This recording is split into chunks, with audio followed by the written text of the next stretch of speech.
नाला है, जो समुद्र है, जितने भ्रष्टाचार के नाले हैं वो सब डबरा के समुद्र में जाके मिलते हैं भ्रष्टाचार के। वहाँ से फिर कहीं निकलते हैं कि नहीं निकलते वहीं? बसई क्षेत्र में जुआ खुलेआम टेंट लग के हो रहा है।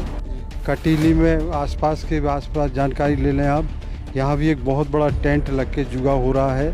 लगभग दतिया जिले में और विशेष करके दतिया विधानसभा क्षेत्र में लगभग 350 कांग्रेसी कार्यकर्ताओं और समर्थकों पर फर्जी केस बनाए गए। 350 हमारे पास रिकॉर्ड है, फर्जी केस बनाए गए। ये व्यक्ति जब भारतीय जनता पार्टी पहुंच जाता है, जो भ्रष्ट और बेईमान है, तो वो वहां पहुंच के ईमानदार हो जाता है। उसकी वॉशिंग मशीन में वो क्लीन हो जाता है। के रूप में अब छोटा सा वीडियो वायरल होता है जिसमें आप कह रहे हैं कि 5 रुपए में नरोत्तम मिश्रा बसें हाका करते थे। क्या कहानी है, कितनी वास्तविकता है? 20-20 लाख रुपए में पेपर बेचे जाते हैं पटवारियों के, और वो इसलिए कि इसमें केवल रिटन टेस्ट होता है, उसमें इंटरव्यू नहीं होता है। विद्यार्थियों के साथ, नौजवानों के साथ जो हुआ है, इससे बड़ा कहीं देश में कहीं नहीं हुआ होगा कुछ दिन पहले। तो उसमें भी आप देखिए कि 20-20 लाख रुपए के पेपर बेचते हैं ये। अभी तो पुलिस भर्तियां में पैसा लिया जा रहा है 25-25 लाख रुपए। तो गृह मंत्री जी उसमें भी।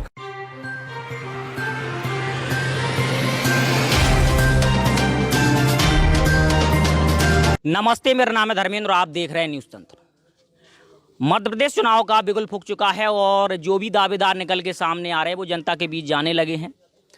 कई प्रकार की जनसंपर्क यात्राएं भी हो रही हैं और हम इस वक्त मौजूद हैं दतिया विधानसभा के एक कटीली ग्राम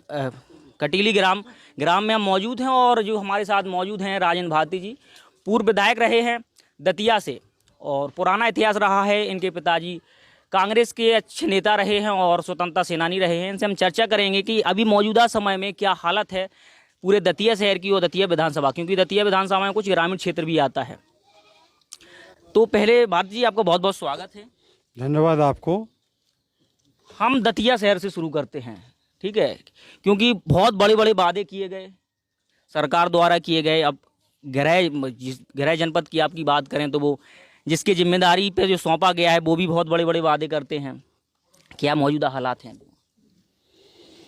वर्तमान में जो मौजूदा हालात हैं वो बद से बदतर हैं, और बद से बदतर इसलिए हैं कि दतिया ज़िले में मध्य प्रदेश में सबसे अधिक भ्रष्टाचार, बेईमानी, अत्याचार, दमन और शोषण सबसे ज़्यादा हो रहा है। जितने भी नंबर 2 के काम हैं वो मंत्री जी के संरक्षण में यहाँ हो रहे हैं, और उनसे बहुत बड़ी आमदनी गृह मंत्री को उससे होती है। चाहे वो जुआ हो, बसई क्षेत्र में जुआ खुलेआम टेंट लग के हो रहा है। कटीली में आसपास जानकारी ले लें आप, यहाँ भी एक बहुत बड़ा टेंट लग के जुआ हो रहा है। यहाँ पास में आप जाएं तो एक बहुत बड़ी भट्टी शराब की, जौहरिया गांव के कमरारी के पास में, वहाँ वो शराब की भट्टी चल रही है। और इसी तरह से जो आपका एक और गांव है सिकंदरा, वहाँ पर बसों में खुलेआम, ट्रकों में, बसों में करोड़ों रुपए की, मतलब पर डे तो लाखों रुपए की मान लें आप, लेकिन महीने में करोड़ों रुपए की गांजा बिकता है। खुलेआम बिक रहा है, और उसकी बहुत बड़ा हिस्सा गृह मंत्री को जाता है। इसलिए सब कुछ संरक्षण में हो रहा है। उनके संरक्षण में पूरे जो काले कारनामे सारे किए जा रहे हैं। पूरे भाई, गृह मंत्री है तो उनके संरक्षण में नहीं हो रहा तो किसके संरक्षण में हो रहा? यदि उनके संरक्षण में और आमदनी उनको नहीं होती तो बंद ना हो जाते। फिर ये नंबर 2 के काम कैसे हो रहा है? पुलिस करवा रही है तो किसके संरक्षण में करवा रही है? तो गृह मंत्री के, और उनको उसका एक बहुत बड़ा हिस्सा जाता है। इसलिए जितने भी नंबर 2 के काम हैं, बल्कि आप दतिया ज़िले में जाएं और आसपास के शहर में आप देखें तो ड्रग्स, स्मैक बहुत खुलेआम तौर से बिकती है। और जो हमारे नौजवान पीढ़ी है उसको रोज़गार देने के बजाय उनको बिगाड़ा जा रहा है, नस्लची बनाया जा रहा है। तो ये किसके संरक्षण में हो रहा है? गृह मंत्री के संरक्षण में हो रहा है। कुछ दिन पहले आपका एक छोटा सा रील के रूप में अब छोटा सा वीडियो वायरल होता है जिसमें आप कह रहे हैं कि 5 रुपए में नरोत्तम मिश्रा बसें हाका करते थे। क्या कहानी है, कितनी वास्तविकता है इसमें? जो मैंने वहाँ इंटरव्यू दिया है बुंदेली वार्ता को, वो इंटरव्यू हमारा सही है। आप डबरा में ये जानकारी जाके ले लीजिए कि उनका क्या स्तर था राजनीति में आने से पहले। राजनीति में जब से वो आए हैं, उन्होंने व्यापार बना दिया है राजनीति को। उनके लिए राजनीति सेवा नहीं है, राजनीति सेवा का एक माध्यम होता है और हम लोग इसको माध्यम ही मानते हैं सेवा का, लेकिन वो उनके लिए वो व्यापार का माध्यम है राजनीति। तो इसलिए वो जो मैंने उसमें कहा है वो सही बात बोली है मैंने। आपने कहा कि जब रोड पे थे, रोड से 10,000 करोड़ तक की प्रॉपर्टी इनके पास हो गई, तो क्या भारत सरकार ने, या हम कहें राज्य की बात, तो किसी अधिकारी ने कभी कोशिश नहीं की कि जहाँ जहाँ बैठे आप लोगों ने इसके लिए कुछ किया है? देखिए, एक बहुत बड़ा स्कैंडल इनके खिलाफ आया था 2008 में। जी 2008 में जब ये नगरीय प्रशासन मंत्री थे, तो इनका एक दलाल था मुकेश शर्मा, उसके यहाँ इनकम टैक्स डिपार्टमेंट ने रेड डाली थी। तो उस रेड में जो डायरी जब्त हुई थी, उसमें इनके नाम से लगभग 27 करोड़ रुपए लेना बताया गया था और इनकम टैक्स डिपार्टमेंट ने इनको उस पर बुलाया भी था। उस 27 करोड़ की रिश्वत पे इनको लगभग 5-7 करोड़ रुपए पेनल्टी भी इनकम टैक्स डिपार्टमेंट ने लगाया। लेकिन अब चूंकि भारतीय जनता पार्टी का शासन है मध्य प्रदेश में भी, और दिल्ली में डबल इंजन की सरकार भारतीय जनता पार्टी की है ना, तो भारतीय जनता पार्टी के नेता कुछ भी करते रहें, उनके पीछे ना ईडी लगेगी, ना सीबीआई लगेगी, ना कुछ भी नहीं लगेगा। लेकिन वही विरोधी दल के जितने नेता हैं, वो उनके पीछे ईडी भी लग जाती है, सीबीआई भी लग जाती है और दूसरी जांच एजेंसियां लग जाती हैं। और वही व्यक्ति जब भारतीय जनता पार्टी पहुंच जाता है, जो भ्रष्ट और बेईमान है, तो वो वहाँ पहुँच के ईमानदार हो जाता है, उसकी वॉशिंग मशीन में वो क्लीन हो जाता है। महाराष्ट्र इसका जीता जागता उदाहरण है। उसका जीता जागता उदाहरण। अब बात आती है राजेंद्र भारती पे। पहली बार आप कांग्रेस से विधायक रहे, दूसरी बार सपा से रहे, तीसरी बार कोशिश की बसपा से, नहीं हो पाया। तो क्या लगता है, आप पार्टियां मतलब एक समय के बाद बदल रहे हैं, दोबारा से आप कांग्रेस में आ गए, तो क्या इस बार अगर जैसे कांग्रेस पूर्ण भरोसा जताएगी आपको टिकट देने, क्योंकि कई लोग और निकल के सामने आ रहे हैं टिकट को अगर हम बात करें तो? देखिए, हम जो है जन्म से और खून से कांग्रेसी हैं जी, ठीक है ना। बीच में क्या परिस्थितियां बनी कि छोड़ना पड़ा फिर हमें दोबारा? में हमारे सामंतवाद के खिलाफ हमारी लड़ाई रही है, हमारे पिताजी की भी रही है। जी तो सामंतवादी जब से यहाँ कांग्रेस में आए थे, माधवराव सिंधिया और ज्योतिरादित्य सिंधिया, तो उन्होंने मुझे टिकट नहीं मिलने दिया 23 साल कांग्रेस का। 90 में मुझे कांग्रेस का टिकट मिला था और 90 के बाद मुझे टिकट मिला 2013 में कांग्रेस पार्टी का। तो आप 23 साल बाद मुझे किसने बाहर रखा? जो सामंतवादी ताकतें, उन्होंने मुझे बाहर रखा। तो इसलिए अब चूंकि हमें जनसेवा करना है, राजनीति करना है, हमारा सेवाई भाव वही है, राजनीति के माध्यम से करना है। तो राजनीति हमने माधवराव सिंधिया और ज्योतिरादित्य सिंधिया के कारण हमको दल बदल करना पड़ा था और हमारे साथ जनता हमेशा रही है।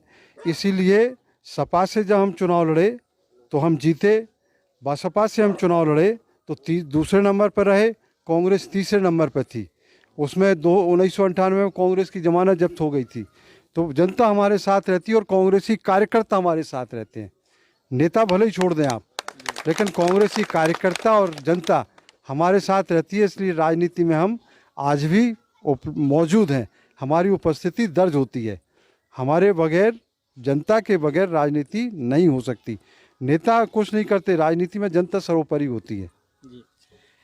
कुछ ऐसी सुर्खियां चल रही हैं कि सिंधिया जी दोबारा आना चाहते हैं। अब कितना सत्य है उसका मुझे नहीं पता। अगर उनकी इच्छा हुई और वो आए दोबारा से कांग्रेस में, तो आप सब स्वागत करने के लिए तैयार हैं? ये बड़े नेताओं का विषय है, क्योंकि हमारे स्तर पे ना उनको आना है ना जाना है। ये तो बड़े हाईकमान हमारा जाने, तो इस पर तो हम कुछ और कमेंट्स करना नहीं चाहेंगे। वो तो हाईकमान की स्थिति बनेगी उस समय क्या होता है।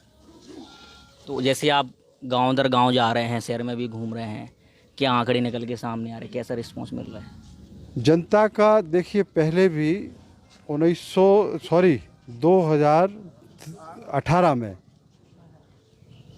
गृह मंत्री से जो हमारा मुकाबला था वो बड़ा नज़दीकी हुआ था। केवल 2500 वोट का मार्जिन था।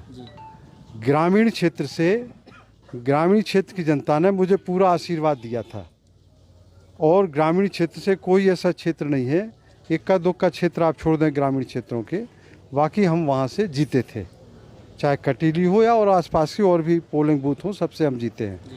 शहर में हमको बहुत बड़ा गहरा गड्ढा हुआ था, जहाँ बहुत बड़े आदमी रहते हैं, व्यापारी आदमी रहते हैं। हम हकीकत में गरीबों के नेता हैं, गरीबों के बीच में काम करते हैं, नौजवानों के बीच में काम करते हैं, किसानों के बीच में काम करते हैं। इसलिए ये जनता हमारे साथ रहती है। मीडियम क्लास के जो दुकानदार हैं, छोटे दुकानदार, वो हमारे साथ रहते हैं, लेकिन बड़ा जो व्यापारी है वो हमारे साथ नहीं रहता है। इसलिए शहर में हम हारे थे। और इस बार भी जो हमारी जनसंघर्ष यात्रा चल रही है अभी, इसमें ग्रामीण क्षेत्र की जनता और अब तो शहर की भी जनता पर्याप्त रूप से आशीर्वाद दे रही है। और आप विश्वास करिए कि इस बार यहाँ गृह मंत्री की जमानत जब्त होके जाएगी। थोड़े समय के लिए हम मान लें कि राजेंद्र भारती पे पार्टी ने भरोसा जता दिया, टिकट भी मिल गया और जनता ने भी भरोसा जता दिया, तो कौन से कार्य होंगे जो आप दतिया में चल रहे अवैध तरीके से वो बंद कराएंगे, और जो विकास नहीं हुआ उन कौन से उन कार्यों को जो पहले से वरीयता देंगे, क्योंकि आपने माइंड मैप तो बना के रखा ही होगा। देखिए, जब गृह मंत्री जी 2008 में यहाँ आए थे तो उन्होंने कहा था कि हम स्टील फैक्ट्री लगाएंगे 108 करोड़ रुपए की, रिलायंस कंपनी का प्रतिष्ठान खोलेंगे 100 करोड़ रुपए का। तो बहुत सारी बातें उन्होंने कही थी कि हम उद्योग यहाँ लगवाएंगे, लेकिन उद्योग एक भी वो नहीं लगवा पाए, बल्कि डबरा शुगर फैक्ट्री पूरी तरह से नेस्तनाबूद उन्होंने कर दी। और उसी तरह से हमारे दतिया में जो कांग्रेस टाइम में एक एग्रो सॉल्वेंट प्लांट लगा था, उसको भी उन्होंने बंद करवा दिया है। उनकी जो कार्यप्रणाली है उसके कारण वो बंद हो गई है। तो आज सबसे बड़ी समस्या नौजवानों के सामने बेरोज़गारी की है, और इसके लिए दोषी निश्चित रूप से दतिया के गृह मंत्री से लेके और देश का प्रधानमंत्री और मुख्यमंत्री हैं। आपने देखा होगा कि मध्य प्रदेश में परीक्षाओं के नाम पर और नौकरियों के नाम पर जितना बड़ा स्कैंडल हुआ है, व्यापम घोटाला विद्यार्थियों के साथ, नौजवानों के साथ जो हुआ है, इससे बड़ा कहीं देश में कहीं नहीं हुआ होगा। और अभी भी आप देख रहे होंगे कि पटवारी की परीक्षाएं हुई कुछ दिन पहले, तो उसमें भी आप देखिए कि 20-20 लाख रुपए के पेपर बेचते हैं ये एक ही सेंटर से। आप देखिए कितने हाई परसेंटेज गया, एक सेंटर पूरा। तो ये पेपर बेचे गए, 20-20 लाख रुपए में पेपर बेचे जाते हैं पटवारियों के, और वो इसलिए कि इसमें केवल रिटन टेस्ट होता है, उसमें इंटरव्यू नहीं होता है। तो इसलिए वो 20-20 लाख के रुपए, अभी तो पुलिस भर्तियां में पैसा लिया जा रहा है 25-25 लाख रुपए, तो गृह मंत्री जी उसमें भी खा रहे हैं। तो गृह मंत्री जी का तो केवल लूटने का काम है, और शिवराज सिंह जी का मध्य प्रदेश में पूरे मध्य प्रदेश को लूट के फेंक दिया। नौजवान के सामने नौकरी नहीं है, बेरोजगार घूम रहा है, लेकिन वो परीक्षाओं के नाम पे फॉर्म भरवाते हैं, फीस वसूलते हैं, और फिर परीक्षाओं में गड़बड़ी करवाते हैं, कोर्ट में मामला चला जाता है, चाहे वो पीएससी हो, चाहे और दूसरी परीक्षाएं हो। ये सारी परीक्षाओं में नौकरियों के नाम पर बहुत बड़े गबन घोटाले हो रहे हैं। समय आने पर, कांग्रेस पार्टी की सरकार बनने पर ये सारे उजागर होंगे, और जिनने इसमें गबन घोटाला किया है वो जेल के सीखों के पीछे जाएंगे। ये आपके मुख्य कार्य होंगे अगर आपको मौका मिल रहा है। नहीं, ये तो जो ने गड़बड़ी की है उनके खिलाफ होंगे, लेकिन हमारे टाइम में हमारी जो योजना रहेगी, जो विकास होंगे, वो विकास भ्रष्टाचार रहित होंगे। अभी भी पैसा आता है, ऐसा नहीं है पैसा नहीं आता है। सेंट्रल गवर्नमेंट फंडिंग करती है हर जिले को, हर संभाग को, हर प्रदेश को, तो वो पैसा प्रॉपर उसमें यूज़ होना चाहिए। अभी जो एक सड़क बनती है उसका एस्टीमेट इस तरह से बनाया जाता है कि पहले ही से उसमें भ्रष्टाचार की व्यवस्था कर ली जाती है, और फिर ठेकेदार अलग, उसके माध्यम से अलग भ्रष्टाचार होता है। हम लोगों के काम में जो सटीक, जो जनहित के कार्य हैं वो होंगे। दूसरा, बेरोजगारी दूर करने के लिए हम लोग कोशिश करेंगे कि यहाँ कोई ना कोई फैक्ट्री, कारखाना यहाँ आए, जिससे हमारे नौजवानों को रोज़गार मिले। और विकास के काम में हमारी प्राथमिकता रहेगी कि जो पर्यटन क्षेत्र है, पर्यटन भी एक बहुत बड़ा उद्योग है और दतिया में पर्यटन के बहुत सारे सेंटर हैं जिनको डेवलप अभी तक नहीं किया गया। हम उनको डेवलप करेंगे और इस तरह का दतिया को इस तरह से पूरा ढांचा तैयार करेंगे कि जिससे लोगों को एक अच्छा रोजगार का अवसर मिले, लोगों में सहृदयता, प्रेम भाव। आज लोगों में कटुता पैदा हो गई है, चाहे वो मोदी सरकार हो, चाहे वो यहाँ की सरकार हो, मध्य प्रदेश की। कटुता पैदा कर दी है, लोगों को आपस में लड़वाते हैं, लोगों के खिलाफ फर्जी केस बनवाते हैं। तो ये सब बंद करना पड़ेगा और ये सब हम लोग समय आने पे, कांग्रेस की सरकार बनने पर बंद करेंगे। वैसे आपने केसों की अगर बात छेड़ दी तो वैसे और चर्चा अंतिम पड़ाव पर है। पुराने जो 5 साल आपके जो बीते हैं, कई कांग्रेसियों से हम भी मिले तो उनका कहना है कि सत्ता में जो भी पार्टी बैठी है अवैध तरीके से हम लोगों पे कार्रवाई कराते हैं, हम लोग कोई धरना देते हैं या किसी का विरोध करते हैं तो ये मुकदमे लिखवा देती है। राजन भारती पे कितने ऐसे मामले दर्ज हुए हैं अभी पुराने 5 साल? देखिए, हमारी लड़ाई व्यवस्था के खिलाफ है, भ्रष्ट शासन और प्रशासन के खिलाफ हमारी लड़ाई है। उस लड़ाई को लड़ने में हम सब कांग्रेसियों को जितना संघर्ष करना पड़ रहा है उसकी कोई सीमा नहीं है। और जब हम लोग उनके भ्रष्टाचार का, अत्याचार का, दमन का, शोषण का विरोध करते हैं तो वो हम लोगों पर भी, कांग्रेसियों पर फर्जी केस बनवाते हैं। लगभग दतिया जिले में और विशेष करके दतिया विधानसभा क्षेत्र में लगभग 350 कांग्रेसी कार्यकर्ताओं, समर्थकों पर फर्जी केस बनाए गए। 350 हमारे पास रिकॉर्ड है, फर्जी केस बनाए गए। और सबसे ज़्यादा केस जो बनाए जाते हैं, एक 34(2) आबकारी एक्ट, आर्म्स एक्ट 25-27 और 300 IPC की धारा 327, दारू के लिए पैसा मांगा। अब पंजाब सिंह जी बैठे हमारे सामने, ये दारू के लिए पैसा मांगेंगे क्या?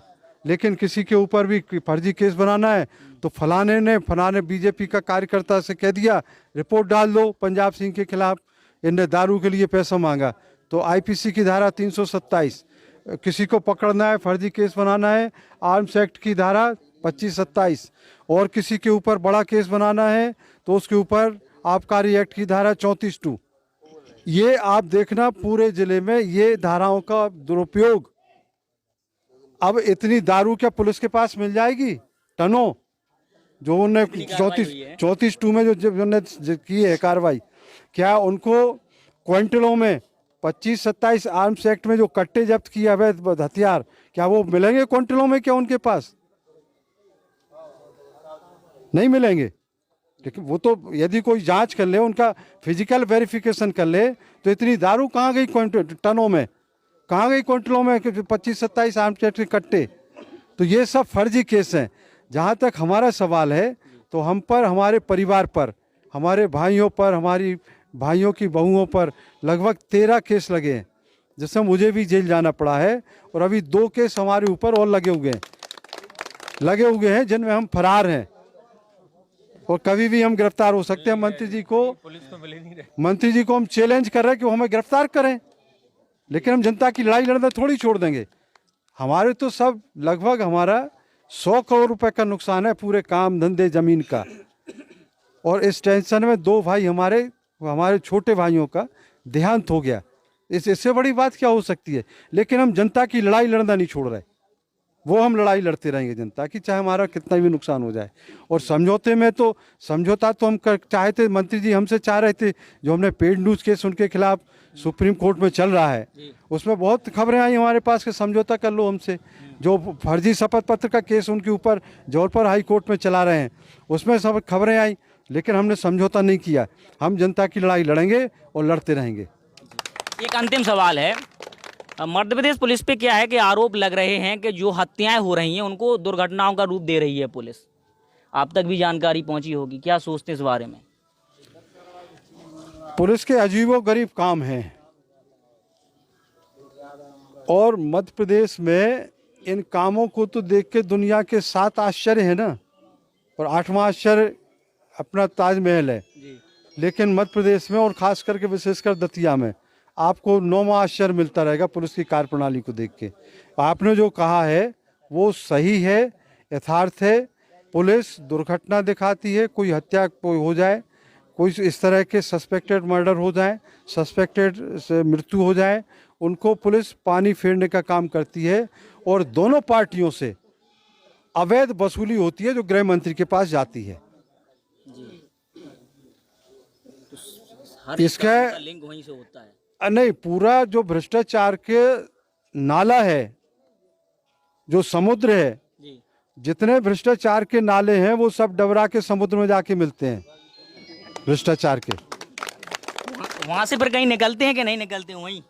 नहीं, वहां से अब वो ये बात वो बता सकते हैं कि वो फिर कहाँ कहाँ देते हैं और देश के किन किन नेताओं को देते हैं। वो जो उनके खास हैं वो हो सकता है उनको देते हो। कद्दू बटता कटता होगा तो सब में बटता होगा। नहीं, अब वो ये बात वो बता सकते हैं जिसके वो खास हैं देश में, जिस नेता के हो सकता है उसका हिस्सा उनके पास भी बेचता होंगे वो। जी, आप सुन रहे थे राजन भारती जी को। बहुत बहुत धन्यवाद सर जुड़ने के लिए। आपका बहुत बहुत धन्यवाद। जी, अभी हम चर्चा कर रहे थे राजन भारती जी से। दतिया विधानसभा से ये दावेदारी कर रहे हैं कांग्रेस पार्टी से, और अब आगे की रणनीतियां क्या होंगी, जनता का रुख क्या होगा, किस तरीके से इन चुनाव में उछाल आएगा, वो सब हम आप सबको दिखाते रहेंगे। आप देखते रहिए द न्यूज़ तंत्र। मेरा नाम है धर्मेंद्र, कैमरे के पीछे गौरव। धन्यवाद। द न्यूज तंत्र बुंदेलखंड का उभरता